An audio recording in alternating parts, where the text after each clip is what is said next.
Hi friends నమస్తే. నేను మీ మానస. Welcome back to M&M's crazy kitchen. ఈరోజు మన కిచెన్‌లో healthy breakfast recipe veg paniyaram సింపుల్‌గా, టేస్టీగా ఎలా చేసుకోవాలో చూపించబోతున్నాను.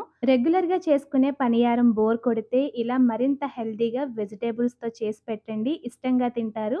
సో లేట్ చేయకుండా ఈ హెల్తీ బ్రేక్‌ఫాస్ట్ రెసిపీ ఎలా ప్రిపేర్ చేయాలో చూసేద్దాం. వీడియోని ఎక్కడ స్కిప్ చేయకుండా ఎండ్ వరకు చూసేయండి. అలాగే మన ఛానల్‌ని ఫస్ట్ టైమ్ చూస్తున్నట్లయితే ప్లీజ్ ఛానల్‌ని సబ్స్క్రైబ్ చేసుకొని మమ్మల్ని మరింత సపోర్ట్ చేయండి.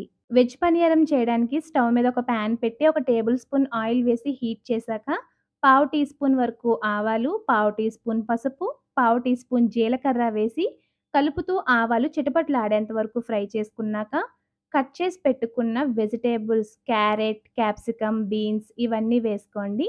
మీ దగ్గర పన్నీర్ ఉంటే అది కూడా వేసుకోవచ్చు. ఇప్పుడు వీటన్నింటిని కలుపుతూ ఒక 2 నిమిషాల పాటు బాగా వేగనిచ్చిన తర్వాత, ఇందులో కట్ చేసి పెట్టుకున్న ఉల్లిపాయ ముక్కలు, అలాగే పచ్చిమిర్చి, ఇంకా కరివేపాకును కూడా వేసుకొని, ఉల్లిపాయలు పచ్చివాసన పోయేంత వరకు కలుపుతూ ఫ్రై చేసుకోవాలి. ఇప్పుడు మూత పెట్టి ఒక 2 నిమిషాల పాటు ఈ వెజిటబుల్స్ కూడా కాస్త సాఫ్ట్‌గా అయ్యేంత వరకు మగ్గించుకొని, ఒకసారి కలిపి వెంటనే స్టవ్ ఆఫ్ చేసేసుకోండి.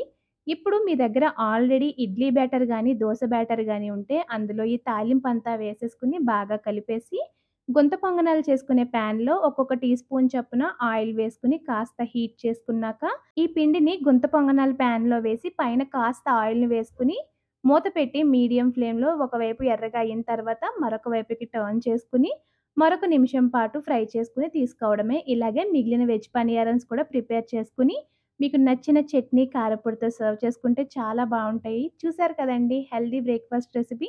మీరు కూడా ఈ రెసిపీని తప్పకుండా ట్రై చేసి మీకు ఈ రెసిపీ ఎలా వచ్చిందో మాకు కామెంట్స్‌లో షేర్ చేయండి. మరిన్ని సింపుల్ అండ్ హెల్తీ రెసిపీస్ కోసం మన ఛానల్‌ని సబ్స్క్రైబ్ చేసుకొని పక్కనే ఉన్న బెల్ బటన్‌ని యాక్టివేట్ చేసుకోండి.